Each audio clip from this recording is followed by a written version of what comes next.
Hi, Norbert here, energy engineer, and explaining in video number 36a why to think twice before buying a standard or even a heat pump laundry dryer.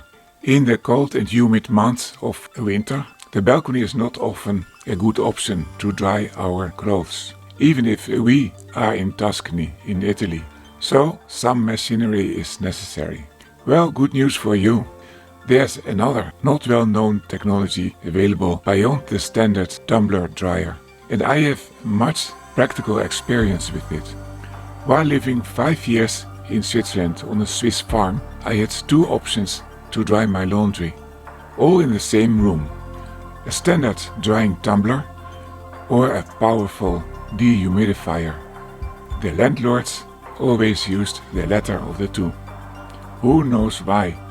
See this video to understand their reasons and also the scientific and practical explanation. And please take the next 5 seconds to subscribe with notification if you feel relieved with this alternative that will let you save on the investment but also on the energy costs. So let's start with the reasons for air drying as an efficient way to get your clothes quickly in the wardrobe without even ironing. The quickest way to dry your clothes without ironing is to append them in moving warm and dry air. If you take a heat pump, it will efficiently heat up the air in the room and thereby decrease its relative humidity. So here you have a stream of hot and dry air which hits your clothes. The energy to heat this air doesn't come from a normal resistive heater, as in a standard laundry dryer, but from a heat pump. It needs only 1/3 of the delivered heat as electrical energy from the grid and extracts this energy from other air in the room that is therefore cooled and decreased in temperature. This cooling causes the extraction of part of its humidity as distilled water.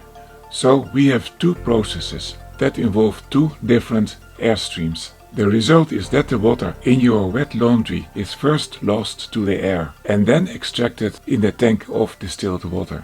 You can use that for ironing the clothes, if necessary at all, because they have been drying appended.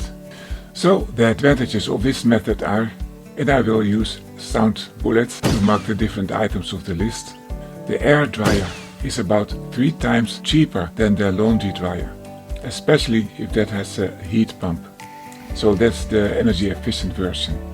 It's a very compact machine and you will probably find space in the same room as where you have the washing machine, thus avoiding a double transport to and from the balcony.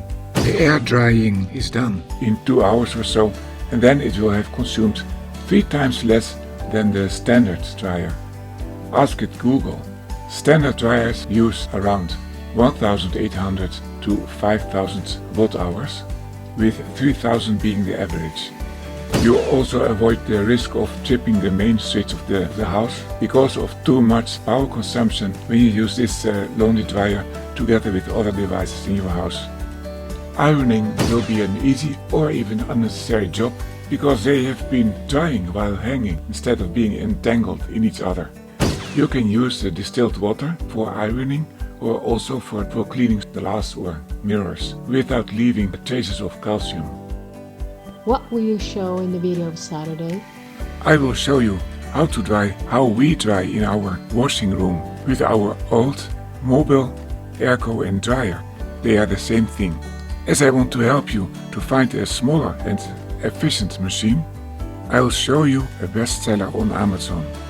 So if you are now planning to take a normal or even very expensive heat pump dryer, please think again and rather spend only a part of that money on an air dryer or dehumidifier, as you can call it, and spend a few hundred remaining dollars on nice clothes. Please like and share the video, subscribe to the channel and come back on Saturday for a detailed video where I show how we dry our clothes with an old dehumidifier.